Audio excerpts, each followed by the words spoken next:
आप सभी साहित्य प्रेमियों और विद्यार्थियों का राजकीय कन्या महाविद्यालय हेतमसर के यूट्यूब चैनल पर स्वागत है। मैं बजरंग लाल सैनी, सहायक आचार्य हिंदी, आज रीतिकालीन आचार्य और कवि देव का काव्य सौंदर्य पर प्रकाश डालने का प्रयास करूंगा।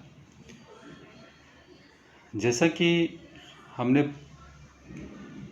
पहले वाले वीडियो में महाकवि देव के जीवन परिचय और उनके द्वारा रची गई रचनाओं के बारे में विस्तार से चर्चा की थी, उसी क्रम में आज का जो ऑनलाइन क्लासेज का वीडियो है उसमें देव के काव्य सौंदर्य पे हम अपनी बात रखेंगे। देव रीतिकालीन रीतिबद्ध धारा के कवि माने जाते हैं। रीतिकालीन आचार्य और कवि परंपरा में देव का महत्वपूर्ण स्थान है। इन्होंने अपने द्वारा रचित काव्य ग्रंथों में अपने आप को आचार्यत्व के पद पर प्रतिष्ठित किया है। तो दूसरी ओर वे श्रृंगार के रससिद्ध कवि भी माने जाते हैं।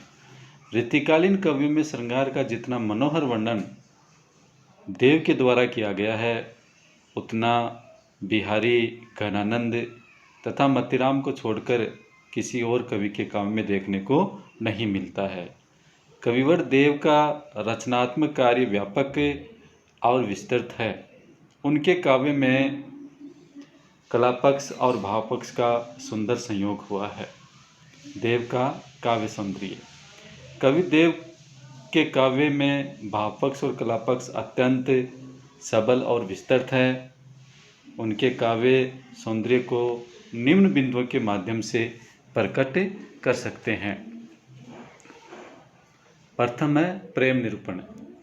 देव के काव्य में प्रेम का एक अत्यंत व्यापक एवं गहन विषय है। इनके काव्य में प्रेम निरूपण के आकर्षक बिंब देखने को मिलते हैं। उनकी नायिका और नायक प्रेम रीति में पल भर भी एक दूसरे से अलग नहीं होते हैं। वे प्रेम को ही जीवन का सर्वस्व स्वीकार करते हैं।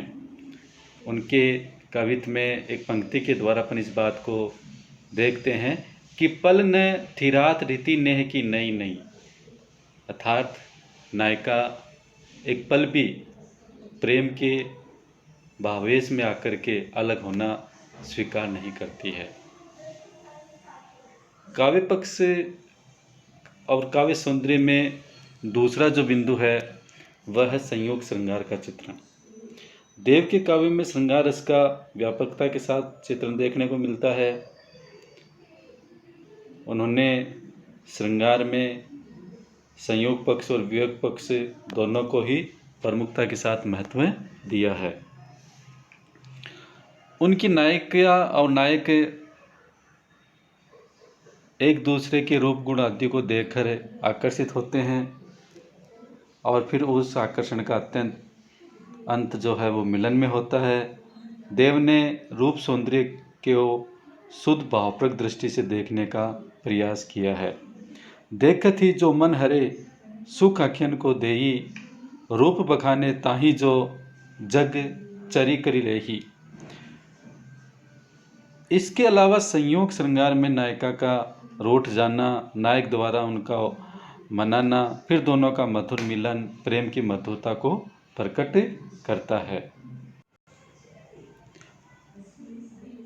आगे हम उस देव के काव्य के वियोग श्रृंगार पर चर्चा करते हैं। देव श्रृंगार रस के रचयिता हैं। संयोग के साथ साथ वियोग पक्ष का भी उन्होंने सूक्ष्मता के साथ चित्रण किया है। उनके काव्य में प्रेम और विरह संबंधी अनुभूतियाँ अत्यंत मनोरम हैं।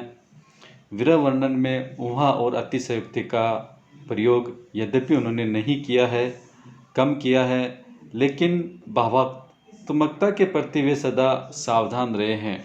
एक उदाहरण के द्वारा हम उनके काव्य में वियोग श्रृंगार की भावुकता को देख सकते हैं। बालम बिरह जिन जान्यो न जन्म भरी, बरी बरी उठ ज्यों बरसे बरफराती। इस प्रकार अपन देखते हैं कि देव के श्रृंगार में वियोग पक्ष में कहीं कहीं उनकी नायिका अत्यधिक विरह वेदना के कारण उन्मुक्त और बोरा सी गई है। छोही सी छली सी छीनी लीनी सी छकी सी छीन जकी सी चकी सी लागी थकी थैरानी सी। आगे उनके काव्य में प्रकृति चित्रण का वर्णन देखने को मिलता है। देव के काव्य में प्रकृति वर्णन परंपरागत शैली में किया गया है। बसंत काल की प्रकृति का वर्णन वो इस प्रकार करते हैं। माधुरी सोरनी फूलनी भौरनी बौरनी बौरनी भौरैये केसरी किंसु कुसुम करी किरवार कनेरनी रंग रची है। भक्ति भावना भी देव के काव्य में देखने को मिलती है। देव सगुण आराध्या के उपासक थे और नैतिकता के साथ साथ नैष्ठिक कृष्ण भक्त थे। उनके भक्ति पदों में सूरदास किसी भक्ति भावना नहीं है। श्री कृष्ण को विष्णु का अवतार भी अवश्य मानते हैं और अपनी निष्ठा को प्रकट करते हैं। वे कहते हैं कि विदुर की भाजी बेर भीलनी के खाए विप्रे चाउर चबाए दूरे द्रौपदी के चीर में। इस प्रकार देव के काव्य में भावपक्ष को मौलिक एवं सर्वगुण संपन्न बनाने का प्रशंसनीय प्रयास किया गया है। देव ने राधा कृष्ण की युगल आलंबन भी स्वीकार किया है। इस कारण भी देव के काव्य में भावात्मकता का सुंदर विकास हुआ है। इस प्रकार हम देखते हैं कि देव का काव्य सौंदर्य भाव पक्ष के साथ साथ कला पक्ष में भी देखने को मिलता है। कला पक्ष में उन्होंने कवि सवयों का प्रयोग किया है, तो भाषा उनकी ब्रज भाषा है। इस प्रकार देव रीतिकाल के प्रसिद्ध कवि के रूप में हमारे सामने प्रकट होते हैं। धन्यवाद।